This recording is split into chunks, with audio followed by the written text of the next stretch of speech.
campanilla, Viper, GPS, ventajas, desventajas, aprovechamientos, inconvenientes. Eso es lo que vamos a ver hoy. Los distintos tipos de collares para la caza de la becada y dónde son más eficaces cada uno de ellos en función, por supuesto, del tipo de perro con el que caces y también del tipo de coto en el que desarrolles tu jornada de caza. Vamos al lío.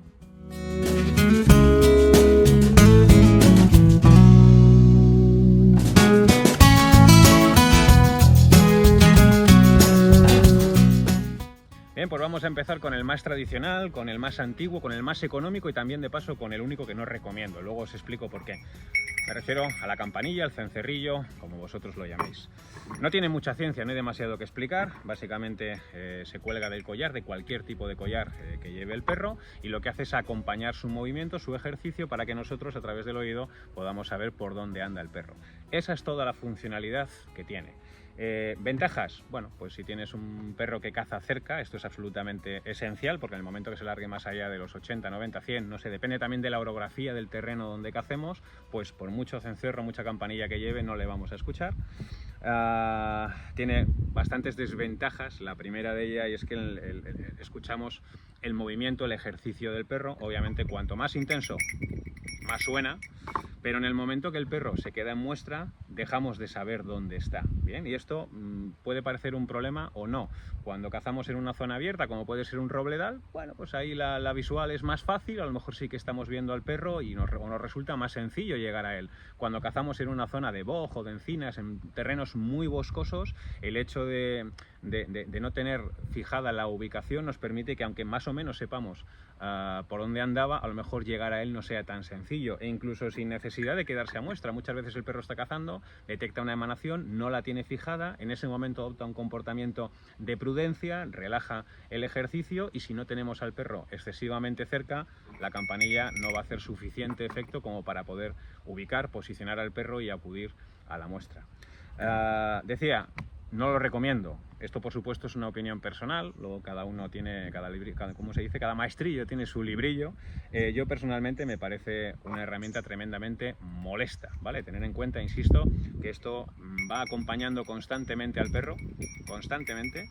Cuanto más intenso sea su ejercicio, más va a sonar y le tiene que resultar molesto sí o sí. No sé si podemos incurrir en problemas de sordera, a lo mejor no, pero desde luego positivo para la capacidad auditiva del perro no tiene absolutamente nada. De hecho, yo siempre digo, hacer el ejercicio de poneros uno de estos aquí en el cuello y andáis 4 o 5 horas por el monte y os vais a dar cuenta que vais a acabar absolutamente sonados, tanto vosotros como los perros, ¿bien? Y luego muchos sé que me decís, ¿no? Porque el perro no se queja. Joder, no se queja porque no habla y no se queja porque al final sabe que para salir a cazar tiene que ponerse uno de estos, ¿no? Entonces al final prioriza sus ganas de cazar por encima de lo que le vayamos a poner en el cuello. En cualquier caso, y más allá de recomendaciones y opiniones personales, es una herramienta sencilla, muy económica, la más económica de las tres, y con la que se ha cazado pues prácticamente toda la vida hasta que aparecieron los collares electrónicos, que son los que vamos a ver ahora.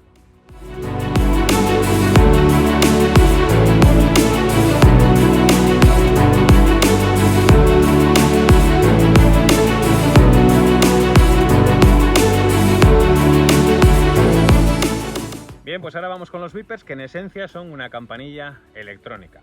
Algunos me diréis, Álvaro, ¿y el Viper no emite sonidos molestos para el perro? Sí. En realidad cualquier aparato que le pongas aquí al perro cerca del oído que va emitiendo sonidos, pues le va a molestar. La diferencia es que la campanilla, como decía antes, pues va constante y además la intensidad va en función también del ejercicio del perro, y sin embargo el Viper lo podemos parametrizar para que el sonido sea mucho más liviano y mucho más pausado, ¿no? Mirad, yo no pretendo entrar en funcionalidades al detalle ni en qué nos ofrece cada modelo. Me he cogido lo que tengo en casa, que es con lo que suelo cazar yo normalmente. Por un lado este es el Beretti, y este, por cierto, es el Canivip Pro. Muchos lo conoceréis, probablemente es el Viper más económico y tiene luces y sombras. Hay cazadores que a los 3-4 días de empezar a utilizarle ya les ha dado problemas, y este sin embargo tiene 15 años y funcionando como el primer día, y tengo otro en casa también con 11-12 años y funcionando igualmente como el primer día. También los he tenido que me han dado problemas, ¿eh? Así que, en fin, vamos a sus funcionalidades. Para empezar, el Viper, como decía, no necesariamente es un pitido constante, ¿no? Por ejemplo, podemos configurarlo para que suene única y exclusivamente cuando el perro está en muestra, cuando está en parada. también lo podemos configurar para que suene cuando esté en muestra y cuando el perro esté en carrera, pero ahí podemos parametrizarlo para que suene cada 10 segundos, cada 20, cada 30, cada 1 minuto.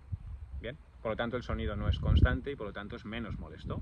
Incluso hay muchos modelos que traen mando, de modo que hasta lo podemos llevar apagado, que queremos saber dónde está el perro, pulsamos, va a sonar el beeper, lo ubicamos, seguimos cazando, o al revés, lo llevamos encendido, queda el perro en muestra, por ejemplo, y automáticamente lo apagamos y terminamos la acción, resolvemos el lance con el perro en silencio. Bien.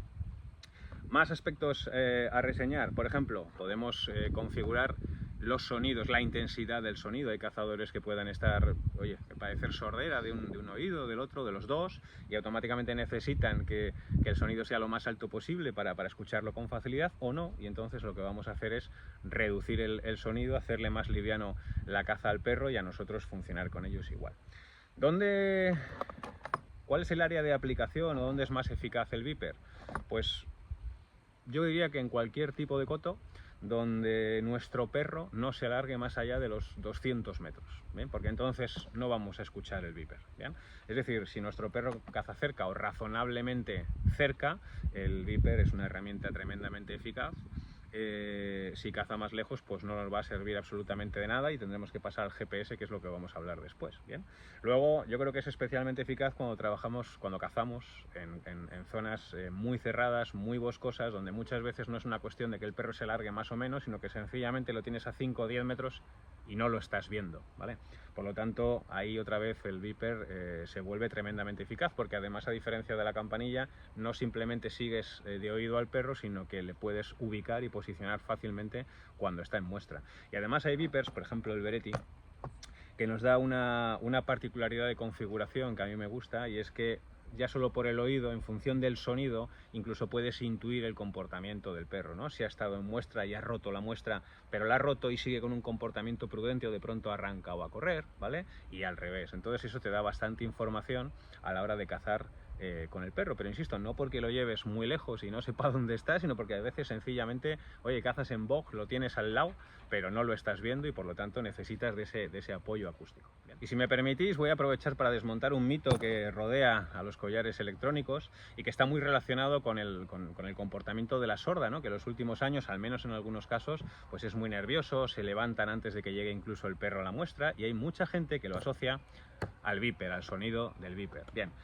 A todos los que creéis esto, yo os pregunto, ¿realmente creéis que una becada, una sorda, necesita de que el perro o nosotros llevemos un elemento acústico para saber de nuestra presencia? No, para nada. Sabe de nuestra presencia perfectamente, primero porque cazamos en entornos donde es muy difícil entrar en silencio, por la hojarasca, por los palos que hay en el suelo, por el propio retumbar de nuestros pies. Da igual que llevemos un elemento acústico o no. ¿Qué ocurre? Que al final la sorda en los últimos años tiene muchos más adeptos, hay mucha más gente que sale a cazar la becada en relación a hace 30 años, por ejemplo, y el comportamiento también de la sorda pues va cambiando, y ese comportamiento nervioso difiere de por lo que le empezamos a llamar sorda en mi tierra, que no es precisamente porque fuera sorda, sino porque aguantaba muy bien la presencia del ser humano. Incluso llegaba ya momentos en los que poco más o menos la pisabas, ¿no? Y se te levantaba de los pies. Hoy sigue siendo así. Sí, hay sordas muy nerviosas que prácticamente no te dejan acercarte a ellas, y hay otras que aguantan la muestra un montón. ¿Por qué? Porque esto está ligado con distintos aspectos. Primero, la propia evolución del pájaro, por supuesto. Segundo, el entorno donde esté. No es lo mismo un robledal prácticamente limpio o una sorda que acaba de posarse en un hayal de entrada, que una sorda que está en un entorno mucho más boscoso, mucho más cerrado, donde ella se siente en refugio, incluso donde muchas veces tiene que peonar porque no puede salir en vuelo. No es lo mismo una sorda que viene muy breada, muy tiroteada, que otra que ha llevado una presión mucho más liviana, ¿no? Entonces, al final, insisto, ese comportamiento de la sorda depende de muchos factores. Yo he tenido lances y sordas donde efectivamente era nada, prácticamente ni acercarnos y ya se echaba a volar, y he tenido lances, muchos lances, donde poco más o menos había que pisarla, estaba ahí el perro en muestra, tú creías que no estaba, empezabas a andar, pisabas y de pronto ¡brr! Y salía la sorda, ¿vale? Así que vamos a descartar ese mito. Y en resumen, el beeper, muy útil si tienes un perro que caza razonablemente cerca para cualquier tipo de biotopo, de orografía, de coto, donde estés practicando tu jornada, pero sobremanera para aquellas zonas pues más boscosas, más cerradas, donde aunque tengas el perro muy cerca, no le ves y por lo tanto te cuesta seguirle y te cuesta identificar la posición donde está en muestra.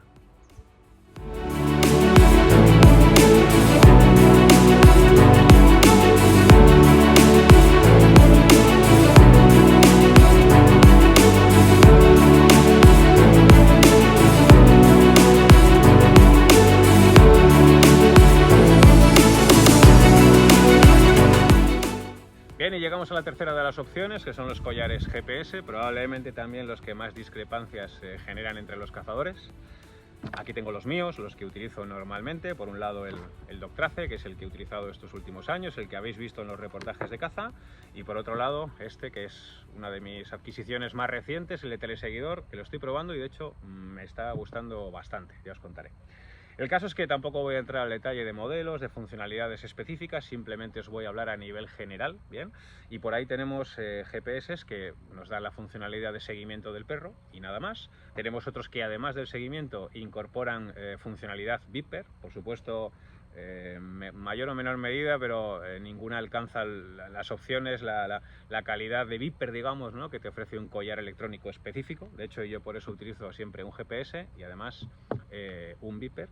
Y luego tenemos algunos, como puede ser el caso del Dogtrace, que incluye collar de impulsos. Bien, y esto, por ejemplo, para corregir alguna actitud del perro concreta, pues nos puede venir bastante bien.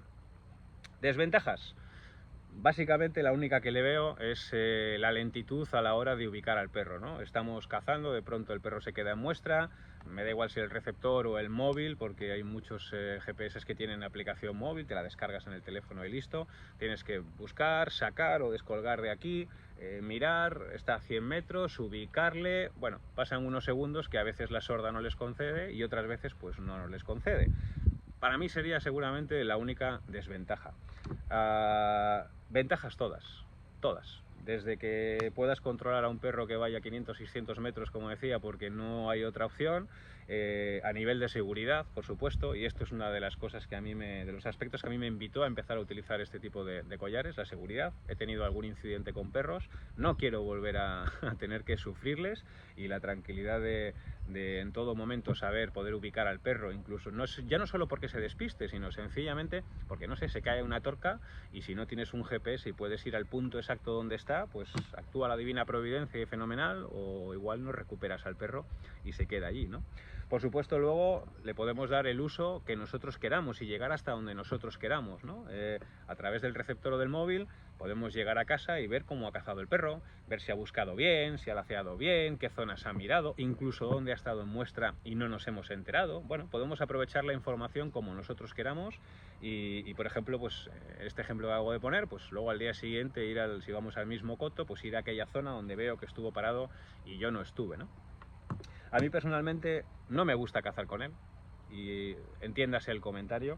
Yo salgo todos los días, incluso cuando voy de paseo les pongo el GPS uno u otro a mis perros, pero el receptor o el móvil va al morral cuando salgo del coche y normalmente no sale hasta que vuelvo otra vez al coche. Es decir, no lo utilizo para nada salvo que haya algún tipo de incidente. ¿Por qué? Porque a mí me gusta ir por el monte con los ojos abiertos, ir viendo lo que tengo alrededor, ir viendo a mis perros, y lo que no me gusta, lo respeto, cada uno que cace como quiera, cada maestrillo tiene su librillo, pero no me gusta estar constantemente con un móvil en la mano, mirando a ver dónde están mis perros, buscando a ver si está puesto aquí, en aquella dirección o en la otra, ¿no? Y es probablemente uno de los elementos que hay de discrepancia entre cazadores con este tipo de collares. Para mí no es un elemento de discrepancia, insisto, cada uno que cace como quiera y más le guste. Yo personalmente hago el aprovechamiento de él que efectivamente me viene bien, ¿vale? Y básicamente esto es lo que nos ofrece un collar GPS, es la opción más cara, por supuesto, de las tres, también la más innovadora, la más moderna, y además hay un montón de modelos en el mercado.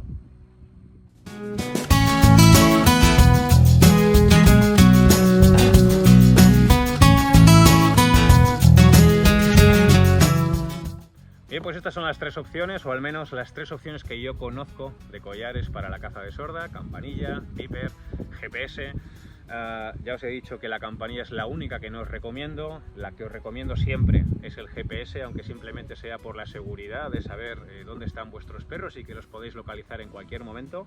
Y luego el beeper es algo que irá en función del tipo de perro que tengáis, de que cace razonablemente cerca de vosotros de forma que vayáis a poder escucharlo, y también del tipo de coto. Si a lo mejor cazáis en un robledal abierto donde la visual es más sencilla y hay pocos entornos donde el perro se pueda esconder, pues a lo mejor no es necesario. Si cazáis en un entorno muy cerrado, de encina, de boj, ahí, por lo menos en mi caso, es absolutamente necesario si quieres cazar, porque muchas veces tienes al perro a 5 metros y no lo estás viendo, y si no es por el beeper, pues obviamente sería literalmente imposible cazar. A partir de ahí tenéis muchísimos modelos, tanto de beepers, de collares electrónicos, como de GPS, cada uno con sus funcionalidades, también cada uno con sus coberturas y con su precio, y podéis elegir el que más os guste. Esta es mi opinión sobre los collares, espero que os haya gustado el vídeo. Aquí debajo, como siempre, os invito a que dejéis vuestra opinión, vuestros comentarios, y poco más, familia. Un abrazo y al monte.